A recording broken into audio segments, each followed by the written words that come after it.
She left a note asking why the fern was dying. He knew the answer would end everything. The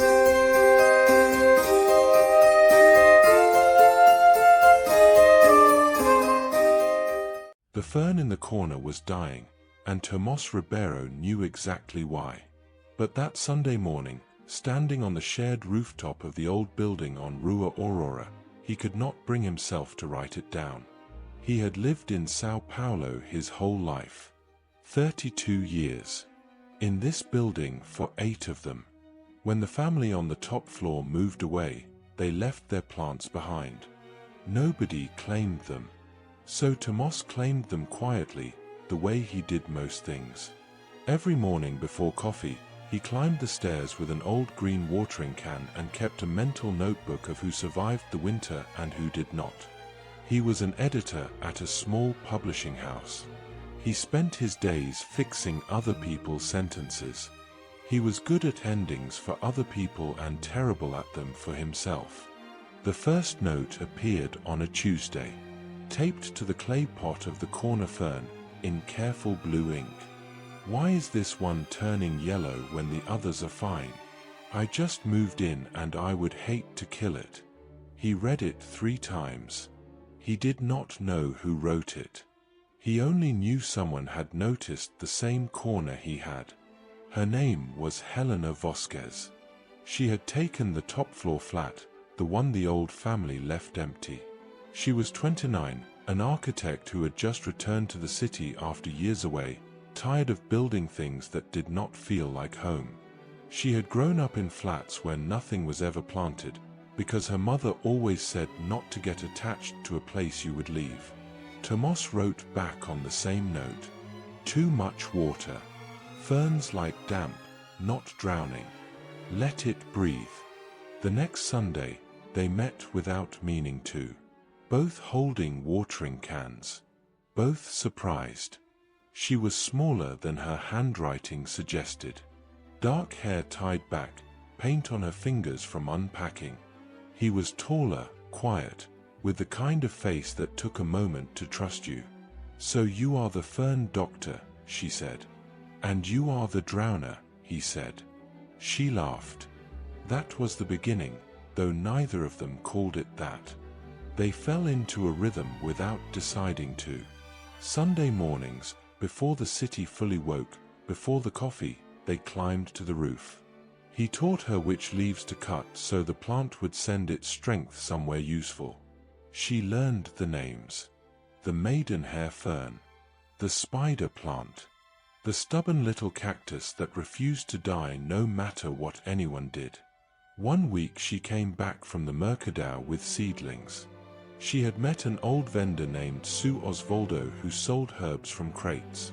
Basil, mint, a tomato that would probably never fruit in the shade. She carried them up in a cardboard box like they were treasure.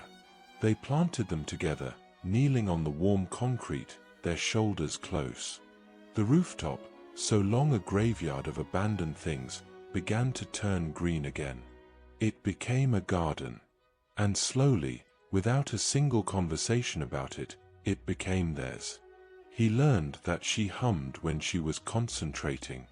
She learned that he pretended not to care about things he cared about deeply. They talked between the pots. She told him about the city she had lived in, always packing before she could belong anywhere. He told her about the manuscripts he loved and never told the authors. Why do you keep it to yourself? She asked. Because if you say a thing out loud, you can lose it, he said. She understood that better than he expected. They never touched, not really. A hand passing a trowel. A brush of arms reaching for the same pot. But the space between them grew warm, and both of them noticed, and both of them said nothing. Then the letter came. It was pinned to the door of the building. The owner was selling the property. A developer had made an offer. The old building on Rua Aurora, with its cracked tiles and its rooftop garden, would be demolished. Everyone had 90 days to leave. Tomas read it in the lobby and felt the ground tilt. Helena read it that evening and sat on the rooftop for an hour without watering anything. He found her there in the dark. "They are taking it," she said. "I know. We could fight it," she said. "There must be something." And for the first time, Tomas did not answer, because he knew something she did not. The revelation came on a Wednesday, and it changed everything before it. Helena went to the city archive to find a way to protect the building. She wanted to prove it had historic value. Instead, she found a name on the old ownership records from decades back. Ribeiro. The building had belonged to Tomas's grandfather, and the developer buying it now was a company where Tomas's own father sat on the board. She understood then. The plants left behind by the old family. The way Tomas knew the building better than anyone. The way he flinched when she said the word fight. He had known. He had known the whole time that his own family was selling it. Suddenly every quiet moment reread itself. His refusal to say things out loud. His fear of losing what he loved. He had not been protecting the garden. He had been saying goodbye to it in silence, day by day, and letting her fall in love with something already condemned. She confronted him on the roof. "You knew," she said. "This was your grandfather's building. Your father is selling it." Tomas did not deny it. That was the worst part. "My father and I do not speak," he said. "I left that world. I did not want you to look at me and see them. So you let me plant a garden on a grave," she said. Her voice broke. "You let me belong here when you knew I could not. I wanted one more Sunday," he said. "Every week I told myself, one more. I am sorry." She left the rooftop. She did not come the next Sunday, or the one after. The watering can sat empty. The basil began to wilt. The fern in the corner, the one that started everything, turned yellow again, and this time no one wrote a note. Tomas watered alone, and it was unbearable. He understood now why she hummed and why he stayed silent, and he understood that silence had cost him the one thing his silence was meant to protect. So he did the thing he never did. He spoke out loud. He went to his father, the man he had not truly talked to in years. He walked into the glass office and he asked for the building. Not as a son asking a favor, as a man making a case.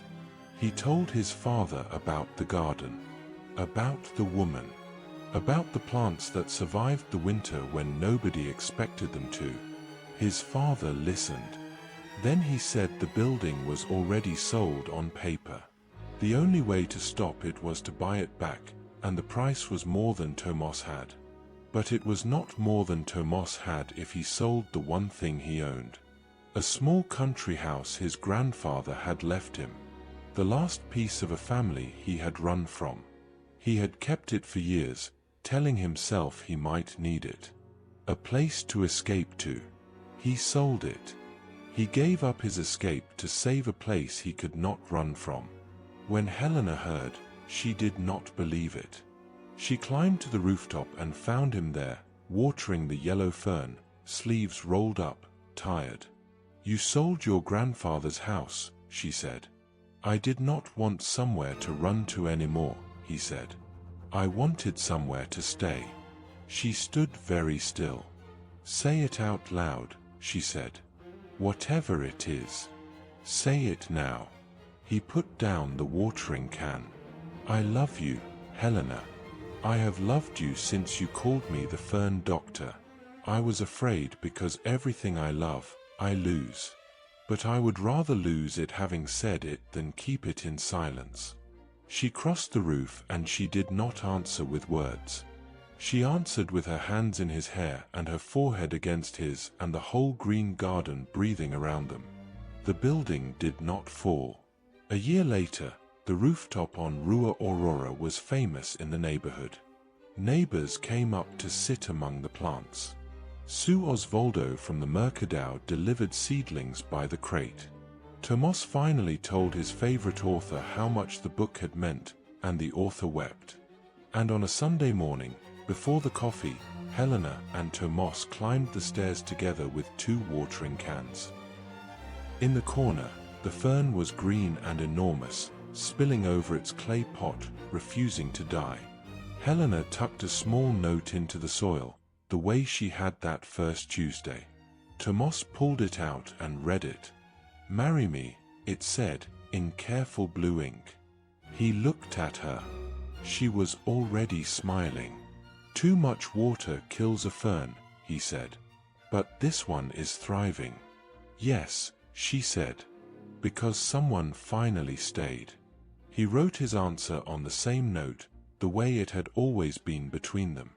And they watered the garden that belonged to them both, the one neither of them had decided to build, the one that had somehow, quietly, become home.